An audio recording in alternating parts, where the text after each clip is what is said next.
Здравейте, здравейте!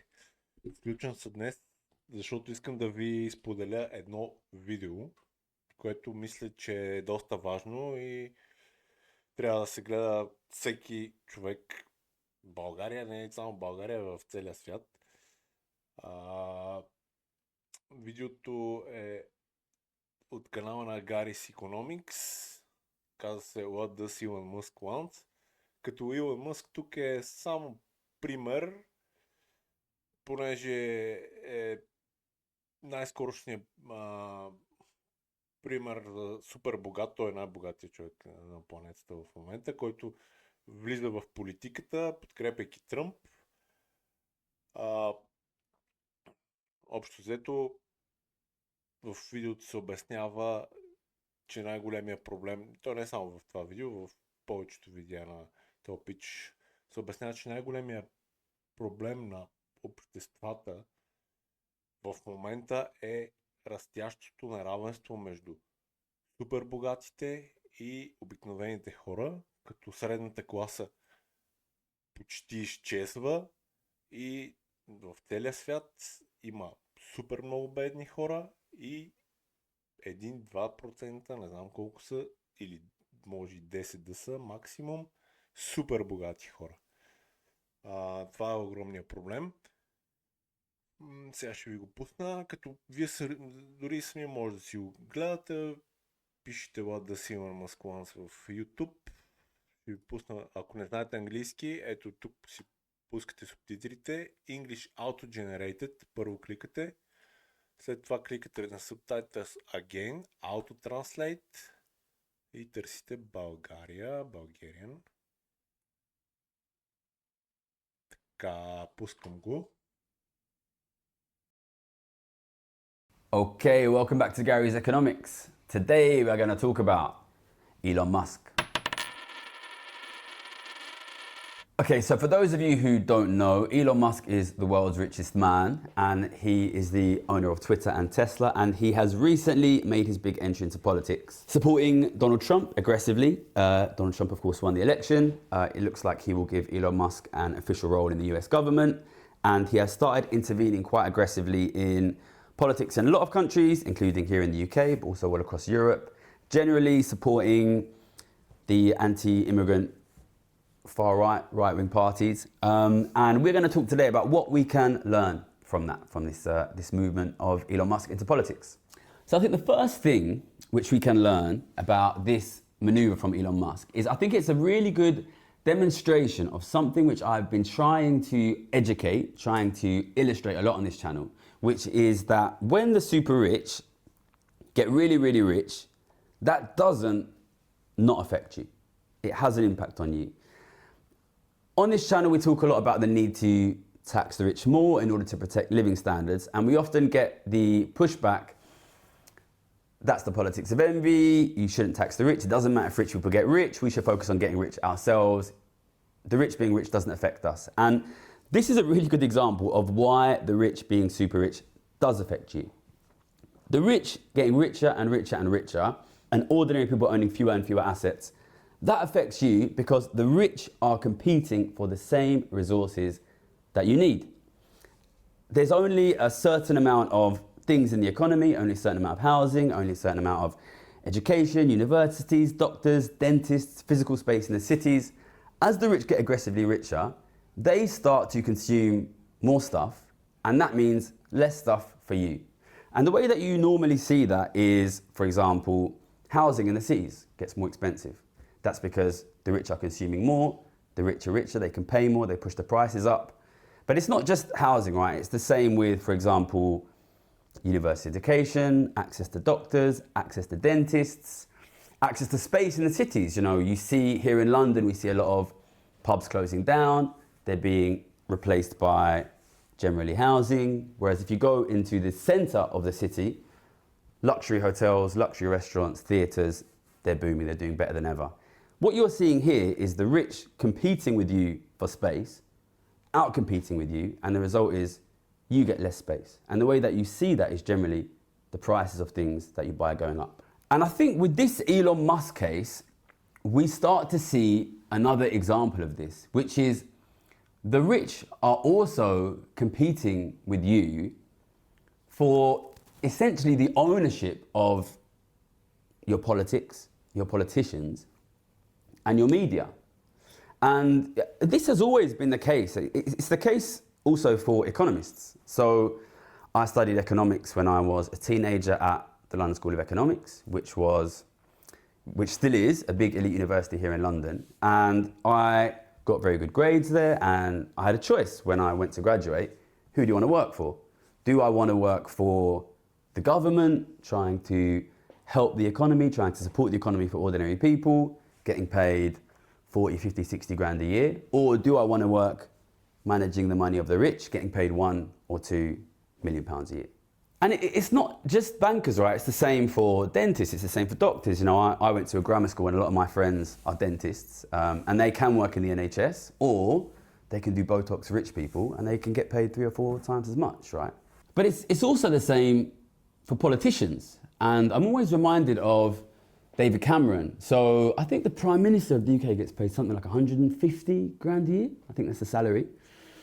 David Cameron, after he left office, he went to work for a finance company called Greensill. And I think within the first year, he made something like £10 million.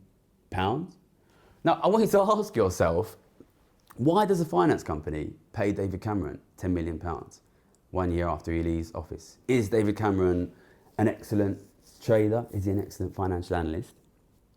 If your politicians are getting paid 100 grand a year, 150 grand a year by the people, and they can also get paid £10 million a year to work for the rich, who do you think the politicians really work for? I'm also reminded of Rishi Sunak, right? You know, Rishi Sunak is a really interesting example because his father-in-law is one of the richest people in the entire world. He's a billionaire. So the money which Rishi Sunak gets to be Prime Minister is absolutely, totally irrelevant to him.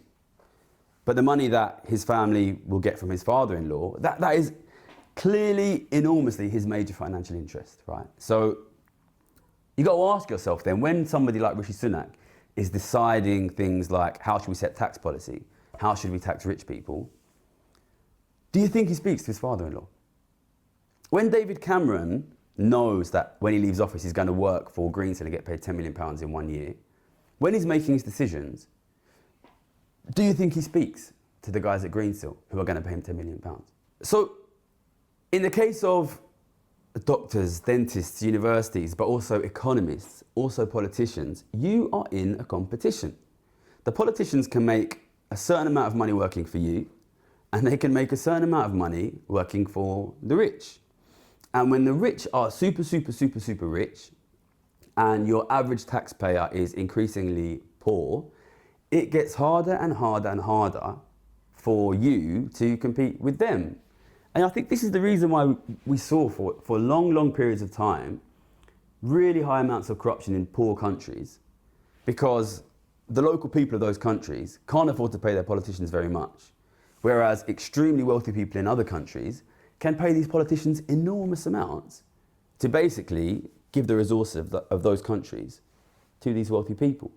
And I think this thing which has been happening in poor countries for a long time, you know, if you speak to people from Sub-Saharan Africa, Latin America, a lot of places in Asia, that they've been seeing this kind of corruption for a long time.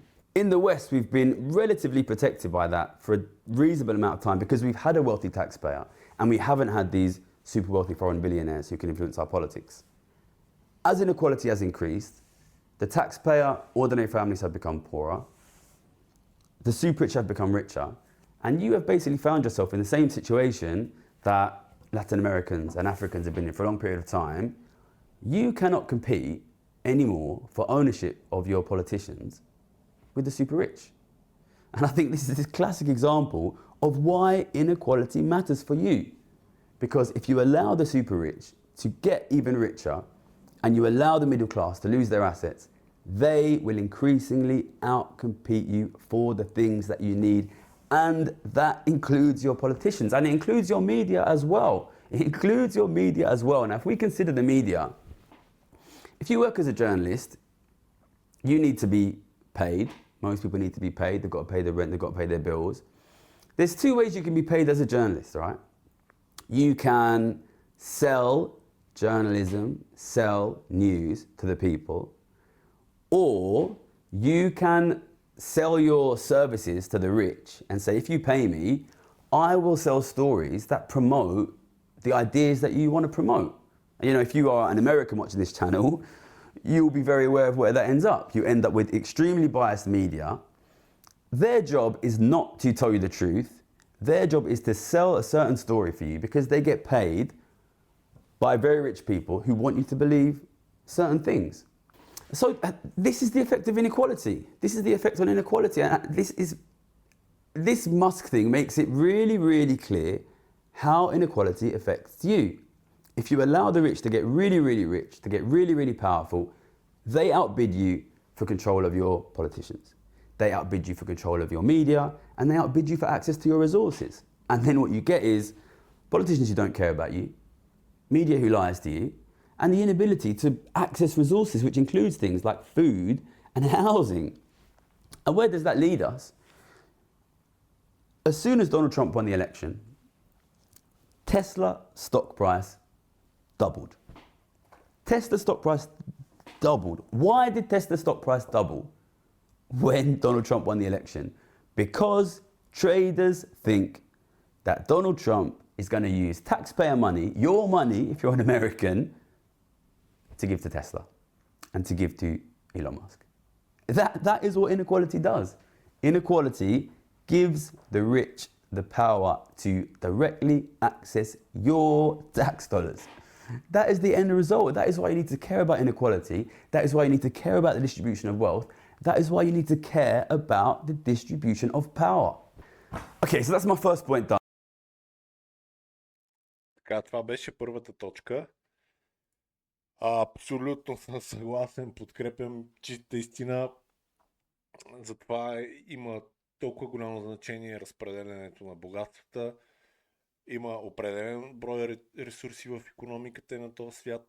Всички се състезаваме за тия ресурси. И докато хората, обикновените хора изнемогват, на тях данъците им се вдигат, супер богатите стават все по-богати, изкупуват, те имат и доста активи, тези активи съответно поскъпват също, изкупуват къщите ви, земите ви, политици, медии, абсолютно всичко. Нека да пуснем сега втората точка. Done. Elon Musk makes it really clear that inequality affects you in a material way. The second point, I wanted to talk a little bit about Elon Musk's support of far-right parties across the world. When I say far-right, what I mean is anti-immigration parties. I know some people don't like the term far-right. Why is Elon Musk supporting anti-immigration parties all around the world? And to me, it's really, really obvious why he comes in and supports that. And I want to talk a little bit about it because I never hear this discussed really in the media. So on this channel, I talk a lot about, and I have been talking a lot about for a long time, the fact that the economy is going to keep getting worse. Living standards will keep falling. It will be difficult for you to get financial security, to get good quality housing, to get good quality jobs. And because inequality will keep rising, that will keep getting worse. And I think when I first started saying that, you know, and I first started betting on this back in 2011, that was a really not popular opinion. There was a general sort of consideration that the economy was getting better and it would recover and it would get better. Now, as I say this in the beginning of 2025, I think it's becoming increasingly obvious to people who are watching that that is what is happening. The economy is on a structural downtrend. Things are going to get worse and worse. And as that happens, it creates an obvious tension in politics, which is that people do not want to accept a situation where their family gets poorer every generation. People don't want their kids to be poorer than they are. People don't want their grandkids to live in poverty. And people demand change in politics. And I think whilst a lot of these kind of old school politicians cling on to this hope that we can keep going the way we're going, it's becoming increasingly obvious to anybody kind of half smart that people are going to increasingly demand some kind of change. What that means is we're kind of already in a situation now in our society where there has to be a discussion, and there is already a discussion about where do we go? How do we change things? And I think in the next 10 years probably, maybe sooner, you will see a significant change in the way our politics is run, what politicians offer and what people demand. And that is because the status quo is increasingly obviously not working for most people. So if you're somebody like Elon Musk and you are the richest person in the entire world, you're going to look at a changing world and you're going to look at people that are demanding different things. You're going to look at people like me, who are demanding less inequality, higher taxation of the rich, lower taxation of ordinary workers. And there's an obvious reflex reaction for somebody like Elon Musk, where he says, well, I don't want to pay higher taxes. So I want to avoid this outcome of higher taxes on the rich. So you need to sell a different story. And I think it's already really clear what the big alternative stories are. Our story, which is getting bigger, the reason you're getting poorer is because of the super rich.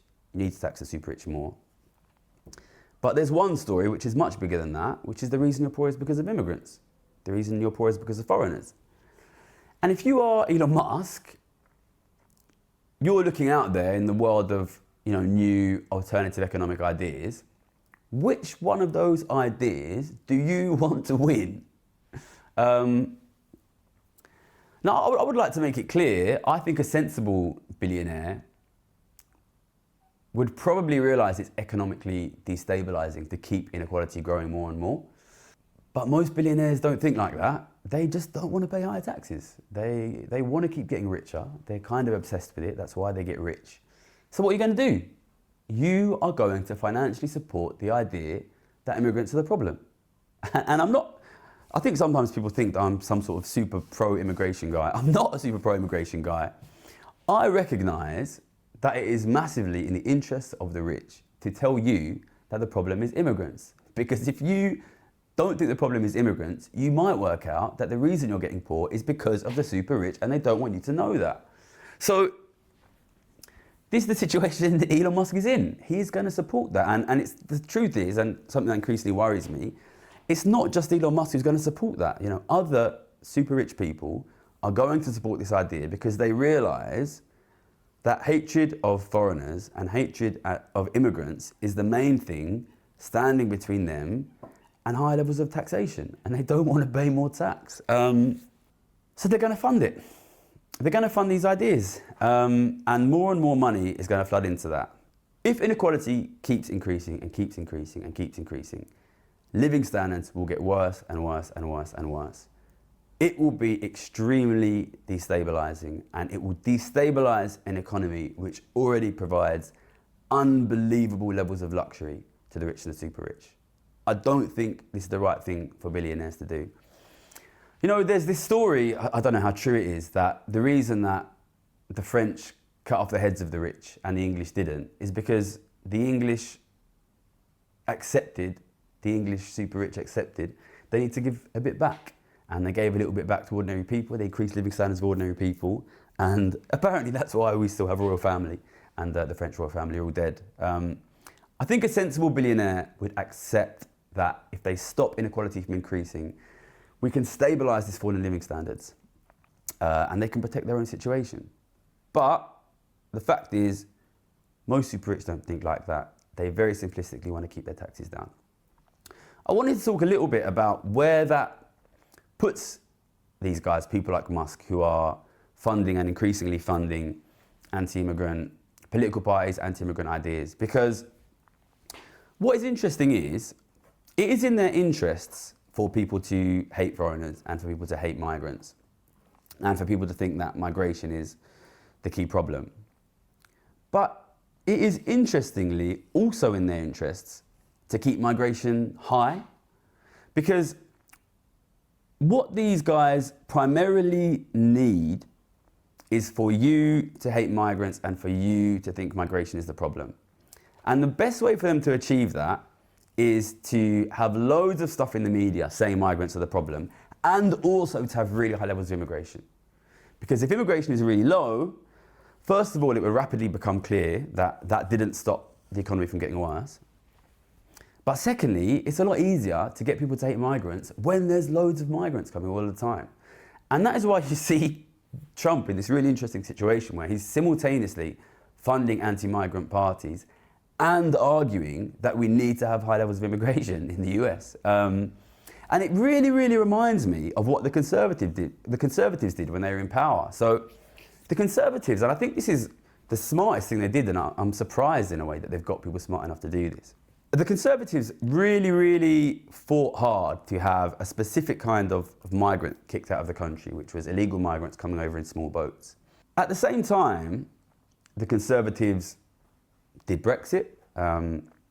Before Brexit, the UK has to accept EU migrants. There's a degree to which the UK doesn't control the level of immigration, of legal immigration.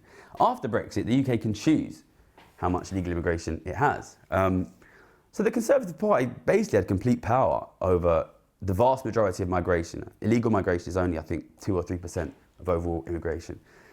97, 98% is legal migration, which they could have reduced, but they didn't. They did this really interesting thing of really aggressively trying to stop this really small kind of immigration that they couldn't actually stop, and massively increasing the number of visas which they gave legally to non-EU immigrants. It was like super, super smart. They managed to simultaneously portray themselves as the party of low migration, whilst massively increasing non-EU migration to the country. And I think this kind of shows you, in a way, what the correct tactical play is from the billionaires. Tell you to hate migrants and make sure there's tons of immigration, because that makes you hate people, that makes you hate immigrants. And I think that the final thing that we learn from Elon Musk is basically how important it is for billionaires that you guys hate each other. So what I try to do on this channel is to make it clear to you that the reason you are getting poorer is because inequality is rapidly increasing. If you don't stop inequality rapidly increasing, you will keep getting poorer. The only way you can really protect yourselves is by working together as a mass of not super rich people, and using that political power. That only works if you guys don't hate each other. And every week I put these videos out and I get people in the comments saying, that's never going to work, people are never going to work together, tell me how I can protect myself, tell me what I can do, give me trading tips, tell me how I can protect myself.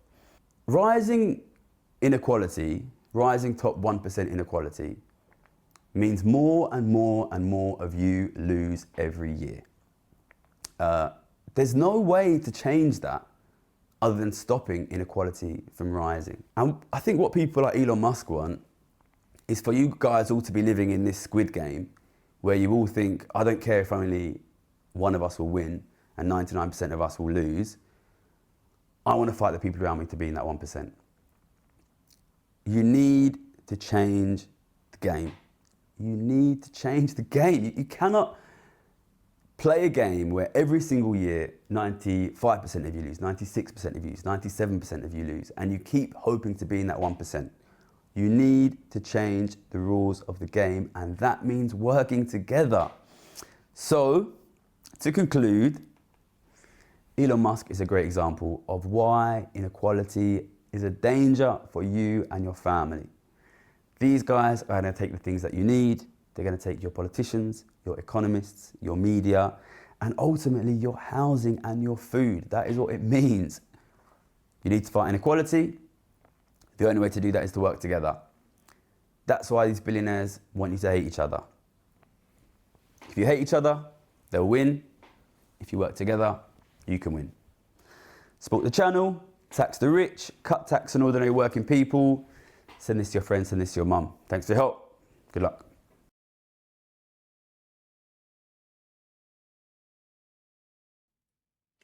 Уникално видео. Гледал съм го 3-4 пъти поне. Така че да, това е проблема. Растящото неравенство между богатите и обикновените хора. И призива накрая също е много добър. обединявайте се, не се мразете един друг. Виждаме и в нашето общество в България как постоянно има противопоставения а, проруски, евроатлантици, селяни, граждани, софиянци, провинционалисти. Постоянно има някакви изкуствено такива насаждания да се противопоставят обикновените хора. А проблема е съвсем различен. Това е целта да ви отклонява вниманието. Другото, което е, то пича винаги така завършва видеята. Tax the rich. Дигнете данъците на богатите и намалете на по-бедните или поне да останат същите, защото в момента наблюдаваме, че основно се вдигат данъците на богатите. Ето, дори в България преди 2 дена приеха бюджета и вдигат данъците на средната класа, на програмисти и на IT-та, увеличават данъчния прак. Докато не съм чул да дигат данъците, примерно на банките, където имаше такава идея. Да. Въпреки, че пък ако се вдигнат данъците на богатите и ако е примерно само в България, капитала ще избяга, инвестициите ще избягат от България, така че не знам дали това е най-доброто решение. Според Гари, това е решението. Може да поставите коментар да кажете какво мислите вие. И това е за сега. Чао! До нови срещи!